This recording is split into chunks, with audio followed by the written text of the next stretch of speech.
श्री शिवाय नमस्तुभ्यम। हर हर महादेव। हैदराबाद शमशाबाद भाग्यनगर में श्री शिव महाप्राण कथा आज पूर्ण हो गई है। आज 17 अगस्त की कथा में गुरुजी ने 3 बिल्कुल नए उपायों की जानकारी दी है। साथ ही 18 अगस्त भादो माह के दूसरे सोमवार के दिन कौन से विशेष मनोकामना पूर्ति उपाय करना है, इसकी भी जानकारी आपको आज की इस वीडियो में प्राप्त होने वाली है। आज की कथा में गुरुजी ने बताया है 5 बेलपत्र वाला महा उपाय। दूसरा, सीहोर रुद्राक्ष वितरण से जुड़ी बड़ी जानकारी सामने आई है। और तीसरा, पूर्ण लक्ष्मी की पूजन कब होती है, आज की कथा में ये जानकारी गुरुजी ने दी है। यदि किसी कारणवश आपने आज की कथा नहीं सुन पाए हैं तो पूरी कथा का रास्ता तो आपको इस छोटे से वीडियो से प्राप्त होने वाला है। तो बढ़ते हैं आज की कथा की पहली जानकारी की ओर। गुरुजी ने कहा, पशुपतिनाथ भगवान से संबंधित 3 चीजें सबसे विशेष हैं।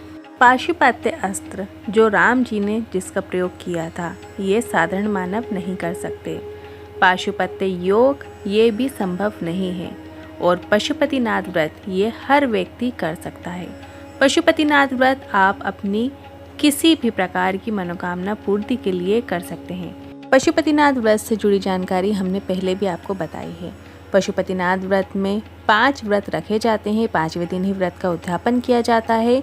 एक ही मंदिर में व्रत किए जाते हैं। प्रसाद के 3 हिस्से शंकर भगवान की शिवलिंग के सामने ही किए जाते हैं, जिसमें 2 प्रसाद के हिस्से वहीं छोड़े जाते हैं और 1 प्रसाद का हिस्सा अपने घर लाया जाता है।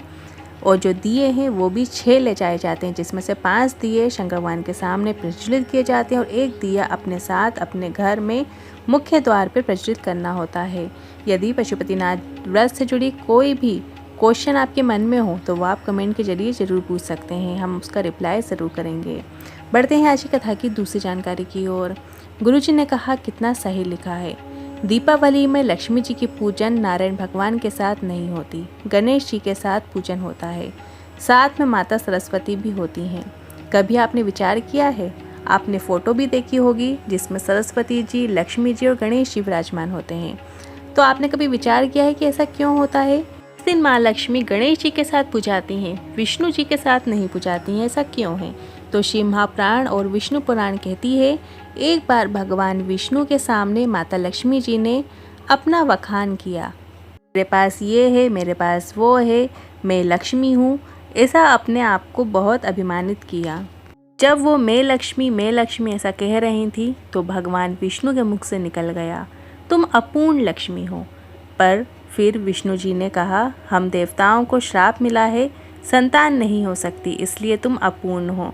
ऐसे रोते हुए लक्ष्मी जी सरस्वती के पास गईं और सरस्वती जी ने रोने का कारण पूछा तो लक्ष्मी जी ने जो बताया, फिर उसके बाद सरस्वती जी लक्ष्मी जी को पार्वती माता के पास लेकर गईं। और वहाँ माता पार्वती जी के पास गईं तो माता पार्वती ने माँ लक्ष्मी से कहा, मेरी बेस्ट फ्रेंड होकर रो क्यों रही है, ऐसा क्या हो गया है? तो सरस्वती जी ने बताया, आज इनके पति ने इन्हें अपूर्ण कह दिया है। तो माता पार्वती ने कहा, इतनी सी बात, आज मैं तुम्हें पूर्ण कर देती हूँ। माता पार्वती ने गणेश जी को बुलाया और माता लक्ष्मी को गणेश जी को देते हुए कहा, आज से गणेश तुम्हारा पुत्र है और इसलिए दीपावली के दिन पूर्ण लक्ष्मी की पूजन होती है। इसलिए इस दिन की पूजन का महत्व होता है और सभी बड़े विधि विधान से पूजन करते हैं, क्योंकि पूर्ण लक्ष्मी आपके घर में लंबे समय के लिए रुकती है। गुरुजी ने साथ ही एक और एग्जाम्पल दिया कि यदि आप अपने पति के साथ यदि मायके जाती हैं तो वहाँ पे कुछ काम आ जाता है, तुरंत आप चले जाते हो, आप वहाँ पर नहीं रह पाते। पर आप जब अपने बच्चों के साथ अपने मायके जाते हो तो वहाँ पे अच्छे से रह पाते हो। ये दीपावली के दिन माता लक्ष्मी गणेश जी के साथ पूजाती हैं ताकि वो हमारे घर में लंबे समय तक रुक सकें। अब बढ़ते हैं अगली तीसरी जानकारी की ओर। रोशनी जी पत्र लेकर आई, लिखती हैं, मेरी शादी के 13 साल हो गए थे, संतान सुख नहीं था। किसी के कहने पर आपकी कथा सुनना शुरू किया और पशुपतिनाथ व्रत किया और 13 साल के बाद संतान सुख हुआ है, उसी का आभार व्यक्त करने आए हैं। बढ़ते हैं आज की कथा की चौथी जानकारी की ओर। शालिनी बलराम कुलकर्णी जी पत्र लेकर आई, लिखते हैं, मेरे भाई की बेटी को 15 साल से संतान सुख नहीं था। आपकी कथा पंडाल में बैठकर सुनने को कहा। उन्होंने 2 बार पशुपतिनाथ व्रत भी किया और पंडाल में कथा सुनी और बाबा की कृपा से 15 अगस्त 2025 को 2 संतानों ने जन्म लिया है, उसी का आभार व्यक्त करने आए हैं। बढ़ते हैं आज की कथा की 5वीं जानकारी की ओर। मंजू जी पत्र लेकर आए, लिखती हैं, 25 साल से संतान सुख नहीं था। शिव महाप्राण पर भरोसा करके सफ़ेद आंकड़े की जड़ का प्रयोग किया और बाबा की कृपा से 25 वर्षों के बाद संतान सुख हुआ है, उसी का आभार व्यक्त करने आए हैं। बढ़ते हैं आज की कथा की 6वीं जानकारी की ओर। गुरुजी ने कहा, कई लोग कहते हैं कि प्रदीप मिश्रा को शिव महापुराण कथा बाँचना नहीं आता, तो हम भी कहेंगे हाँ, वो बिल्कुल सत्य बोल रहे हैं। मुझ में इतना सामर्थ्य नहीं है, मैं तो शिव की करुणा वास्ता हूँ, भक्तों तक पहुँचाता हूँ। अपने बाप के चरित्र का चित्रण करना बेटे के बस में कहा, हम तो सिर्फ उनकी लीला और करुणा को बखान कर सकते हैं। बढ़ते हैं आज की कथा की 7वीं जानकारी की ओर। गुरुजी ने कहा, सीहोर में अभी कोई मूर्ति की स्थापना या प्राण प्रतिष्ठा नहीं हुई है, पर हाँ, एक छोटा शिवलिंग है जिसके ऊपर हमने बड़ा शिवलिंग बनवाया है। उस ओटले में रखे शिवलिंग का हम पूजन अर्चन और अभिषेक करते हैं।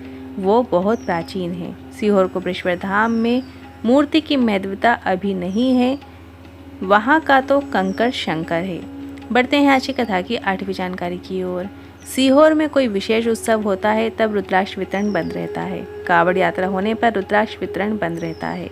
गुरु पूर्णिमा होती है तो रुद्राक्ष वितरण बंद रहता है। जब भी कोई बड़ा पर्व रहता है तब रुद्राक्ष वितरण बंद रहता है। पर फिर भी कई लोग बदनाम करते हैं कि रुद्राक्ष वितरण चालू था इसलिए हादसा हो रहा है, जबकि रुद्राक्ष वितरण बंद रहता है कोई भी बड़े उत्सव में। सीहोर का रुद्राक्ष प्रतिदिन सुबह 10 बजे से 5 बजे तक प्रसाद रूप में दिया जाता है, जिसके लिए किसी को कोई राशि देने की ज़रूरत नहीं होती, कोई डॉक्यूमेंट दिखाने की ज़रूरत भी नहीं होती। आप तो लाइन में लगकर अपना रुद्राक्ष प्राप्त कर सकते हैं। ये रुद्राक्ष ऑनलाइन नहीं भेजा जाता और ना ही बेचा जाता है। ये सिर्फ कोपरेश्वर धाम से प्रसाद रूप में वितरित किया जाता है। अभी रुद्राक्ष वितरण चालू है। बढ़ते हैं आज की कथा की 9वीं जानकारी की ओर। भादो दूसरा बड़ा सोमवार का सबसे असरदार मनोकामना पूर्ति उपाय है। 5 स्थान शिवलिंग पे ऐसे हैं जहाँ पर बेलपत्र अर्पित की जाती है और वहीं 5 स्थान पर जल अर्पित करते हैं। तो पहला स्थान गणेश जी का है, जहाँ पे आपको एक बेलपत्र अर्पित करना है और कलश का थोड़ा सा जल अर्पित कर देना है। दूसरा स्थान कार्तिकेय भगवान का है, जहाँ पर आपको बेलपत्र अर्पित करना है, जो कि शिवलिंग के लेफ्ट साइड में होता है और वहाँ पे आपको थोड़ा सा जल अर्पित कर देना है। इसी तरीके से अशोक सुंदरी माता के स्थान पर भी आपको एक बेलपत्र और थोड़ा सा जल अर्पित कर देना है।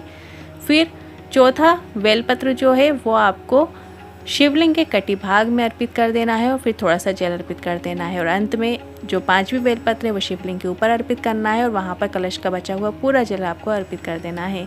इस तरीके से जो बेलपत्र और जल अर्पित किया जाता है, आप जिस कामना से ये उपाय करते हैं आपकी वो कामना निश्चित पूर्ण होती है। अब बढ़ते हैं अगली 10वीं जानकारी की ओर। 1 सितंबर से 7 सितंबर श्रीमद् भागवत कथा अग्रवाल धर्मशाला में होगी, जिसका समय दोपहर में 1 बजे से 4 बजे तक रखा गया है, जो कि टीवी पे नहीं आएगी। फिर 9 सितंबर से 15 सितंबर भीलवाड़ा राजस्थान में शिव महापुराण कथा होगी। श्राद्ध पक्ष की ये पहली कथा रहेगी। फिर 12 अक्टूबर से 16 अक्टूबर शिरडी के समीप अष्टगांव माता निर्मल टेकरी के चरणों में शिव महापुराण कथा होगी। फिर 4 नवंबर से 8 नवंबर तक श्रीलंका में शिव महापुराण कथा होगी। एक कथा धनौर छत्तीसगढ़ में कथा होने वाली है। बहुत ही साधारण परिवार कथा करा रहे हैं, आनंद की प्राप्ति होगी। आज के इन उपाय से जुड़े मन में कोई सवाल है, क्वेश्चन है तो कमेंट के जरिए पूछ सकते हैं। वीडियो थोड़ा भी उपयोगी लगा हो तो वीडियो को लाइक करके कमेंट बॉक्स में हर हर महादेव जरूर टाइप कीजिएगा। श्री शिवाय नमस्तुभ्यं।